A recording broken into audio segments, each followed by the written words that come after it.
Hey, welcome to the One Piece at a Time Distilling Institute with your host, the alchemist of Indiana's Black Forest, Alan Bishop.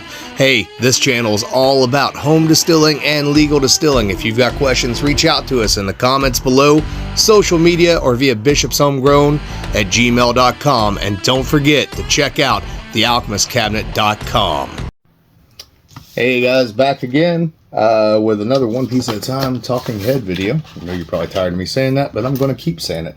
See if I can adjust my phone without knocking over my rigged up system for holding it in place here in the kitchen right now. So, beautiful question here today. Also, if you have questions, reach out to me, bishopshomegrown@gmail.com, thealchemistcabinet.com, YouTube comments, you know the drill, right? The whole thing. And be on the lookout for the Distiller's Almanac that I'm working on that will be out in early February. And we do still have copies of the 2 Alchemist Cabinet books up on thealchemistcabinet.com for sale. So, with all that said, we're going to get into the questions and pass the advertisement. So, this one's one after my own heart. So, this came from YouTube comments. So, from Jameson, here's one for you. Distilling botanicals in a whiskey, not a clean neutral. Been experimenting with this, but many botanicals get lost in cuts once the heads are out, at least the best parts of them. Citrus does okay and only okay. Most of the brightness is gone by then. Just a grunty mid-palate thing left. Ever tried this? If so, any good choices for botanicals that really show up mid-run during botanical runs that might survive the heads cut portion? Man, I've done a lot of this actually, and I've done it several different ways. I recently did for Shriner Spirits, I did a gin that we actually used rye low wines as the macerating material. We did put the citrus and some of the floral elements were up in the gin basket, so we could, bypass that, get our heads off, then kick on the gin basket, but the vast majority of it was macerated in those low wines. We did that all the time at Copper and Kings with the absinthe, with grape brandy as the base. But what you're talking about, I think, is much more like the Groot or stone beer stuff that I do. This is a reflection of very, very early whiskey and spirits aqua vitae manufacturing, where you're actually adding the botanicals directly into the mash or the wort as you are making it, fermenting it all together, and then distilling it. And yes, you're right. It's not going to be as big, bold, and bright as the other methods, but that's why you have 2 different methods, or 3 different methods, really, for recourse. So, if you want those big, bold, bright flavors, you're really going to have to start with either low wines or potentially with high wines and a gin basket and maceration in order to get those. There's just no real great way around that. If you're looking to balance the flavor of the grain with the inherent flavor of those different botanicals, then throwing it into the mash is a great way to do that. I have done it with all types of botanicals. I've done it with wormwood, anise, fennel, the typical absinthe botanicals. We, of course, use cedar boughs as our filtration material when we do those Groots, those stone beers. We've thrown in juniper in the past. We've thrown in horehound. We've thrown in molasses. We've thrown in honey. We've thrown in maple syrup. We have thrown in all types of different citrus, I think already mentioned. What else we put in there? We put sumac in there. If you can think of it, I've probably put it in there. And it is fairly decent amounts of this stuff. Honeysuckle, I put a lot of honeysuckle in there. Jasmine, I've put in there before. And they do get muddled a little bit, but that's kind of the point. You're looking for that gritty, earthy, round, funky, pot still, weird Groot ale sort of flavor in a distilled spirit, right? And if that's not enough when you distill it, then the thing that you can do, obviously, because you do lose some of it to the heads, you lose some of it during fermentation as well. The thing you can then do is after your distillation protocol, when you have that finished spirit, if you're not happy with it, take it back to the still. Put some stuff in a maceration there. It's just like macerating high wines. Or put some stuff in the gin basket there. And just like running a gin basket on high wines, bump that stuff up some. We've done dried apples in there. I just saw that. Dried peaches in there. We've done that before. But I like those flavors personally, and I think they work well for really cool stuff like just making straight liquor. But then even what I like to do is I'll take a pint of it and I'll drop 15, 20 blueberries in there. Not enough to make a liqueur, and I don't sweeten it in any way. I just let them sit in there for maybe a couple days, shake it up, drink it, and then I've got the berries at the end of it. All around good drink, very well balanced and all that sort of stuff. I understand exactly what you're going for. I just don't think there's a great method for getting there and getting that crispness that you are after. So I think I got one more question here, but I also wanted to throw in, if you guys haven't noticed, I did just recently upload a couple episodes of our Paranormal 14 High Strangeness podcast. If you have ghosts, you have everything, with some background videos to them. Now, I know this channel is all about distillation, the art of distillation, etc., but you guys have heard me talk enough, you've read my stuff enough, that you know that all of those things are interrelated for me. The occult, the esoteric, distillation, alchemy, music, it's all one and the same for me. It's all the crossroads where what I am meets, right? So I like to keep those things intertangled and intertwined. And if you have ghosts, is my way of doing that. Although it doesn't always deal with distillation. Sometimes there are distillation adjacent topics that get touched on. So I put that up because YouTube is a great platform for podcasts, believe it or not, of all things, even if the video is not anything special or really unique in the background, etc. You get an entirely different audience than you get off something, say, like Spotify. So I wanted to put it here for those of you who may be slightly interested in that sort of stuff, or those who had never checked out. If you have ghosts, you have everything. You have an opportunity to check it out right here on the channel. And I also didn't want to start a separate channel because I'm managing too many things as it is. And let's be honest and let's be fair. I'm not the best at managing all of these products or projects as they are currently. It's just too much of a drain on my time. I'm doing all this for fun. I'm doing it for my own enjoyment as much as I am for your enjoyment. So I hope you guys like If You Have Ghosts, you have if you have ghosts, you have everything. And if you do, please share it. And if you don't like it, that's okay. You don't have to watch it. It'll be on its own playlist.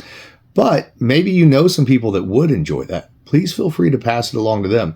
And watch out for episodes, because some of those episodes do deal with other distillers and very distilling adjacent related topics. So, there's a long history of haunted distilleries out there and unique spiritual experiences amongst distillers. So let's see what we got here.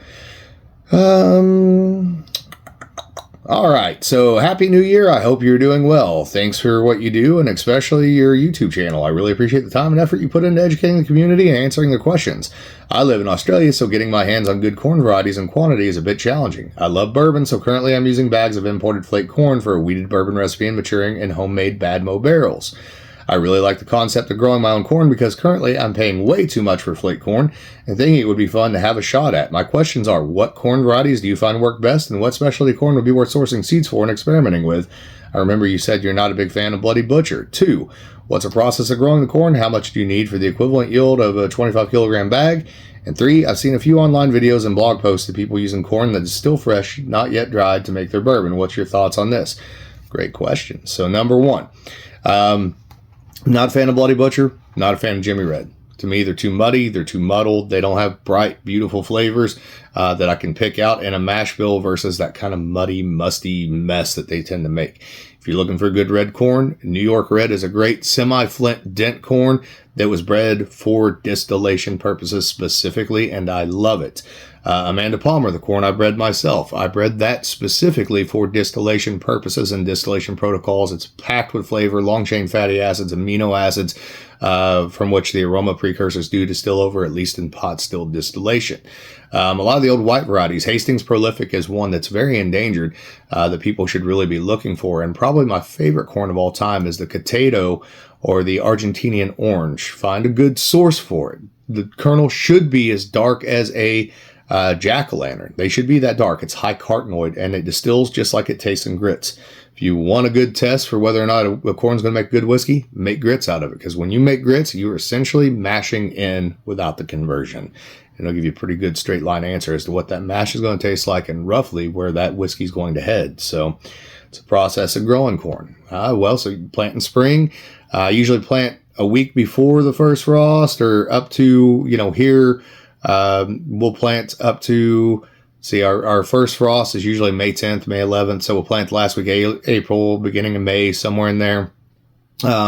We can plant all the way up to June, but corn is day length sensitive. So degree growing days start to decrease. The corn doesn't do as well. It starts to yield less. You can plant up to June, basically, here where I'm at in southern Indiana with corn, and still get a fairly decent crop off of it. You're going to plant the seeds about 1.5 inches deep. You're going to want to give good spacing to them. So the old corns like to be spaced very well, maybe a foot or so apart. Plant it really thick early on. Because the crows will get into it. They will pull it out. They will eat it. Of course, the rats, etc., they go after it. So you want to make sure there's plenty out there, and always save some seed back to replant with. I like to space it out to where I can run a regular garden tiller through it at least twice. because I like to keep the weeds out of it. I will do that until it's about knee high. Once it's knee high, or in the time period where it's getting up to knee high, every couple of weeks I'll go out there and I'll till, and then I will take a hoe and I will actually hoe up the corn to where there's a mound where it's hilled in to cover up the weeds. A. B, if I side dress with some kind of fertilizer, corn loves nitrogen and needs high nitrogen content and a lot of organic matter in the soil. So if I side dress, hilling it up will actually cover up that fertilizer and get it into the ground to where I want it at. After that, I don't worry about weeds too much. I let it grow. Start to dry down here in late August, September, sometimes into October, and then we harvest by hand. We put it on the porch after we've husked it out and everything, let it dry, and then I shell it with a corn sheller, etc. Let's see. And then how much do you need for the equivalent yield of a 25 kilogram bag?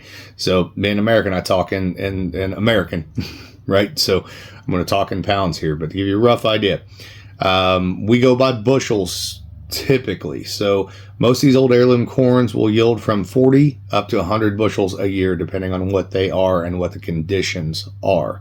Those bushels are 56 pounds, something like that is roughly what a bushel is. So 40 to 80 bushels per acre.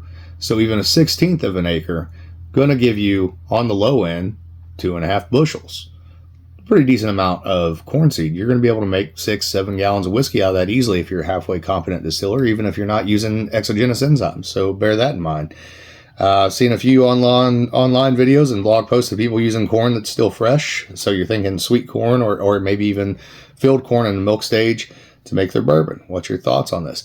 Bill Hockett at Dayton Barrel Works makes a fantastic sweet corn bourbon. Jason Fruits up at Old 55 here in Indiana, he makes a fantastic sweet corn bourbon. They both do it differently. Bill does it with fresh sweet corn, and his is actually a moonshine. I apologize. I do think he chaptalizes his with sugar, and it's delicious, and he ages it, barrel ages it. Whereas Jason actually grows sweet corn, dries it down like a filled corn, and then makes bourbon out of it. It is also delicious. I've done a lot of sweet corn bourbon, either of its own accord or with, I wouldn't even call it bourbon, whiskey of its own accord, or split brandy where I used apple juice instead of water over the years. I like them quite a bit.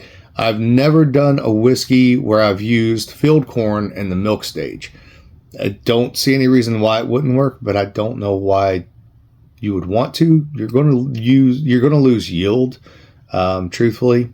And I don't think it's going to do all that much flavor-wise to help you out either. So bear that in mind. If you're going to do fresh corn, do fresh sweet corn, or do dried sweet corn. Or something we've done quite a bit is make corn whiskey out of whatever corn we're going to make it out of, and then put an infuser on our thumper and then infuse sweet corn, even canned sweet corn from the store, into the thumper. Or throw that same sweet corn low wines or high wines into another still, throw you some sweet corn up there in the gin basket, and infuse some more corn flavor that way. Hope that helps you guys out. I love y'all. I'll catch you soon.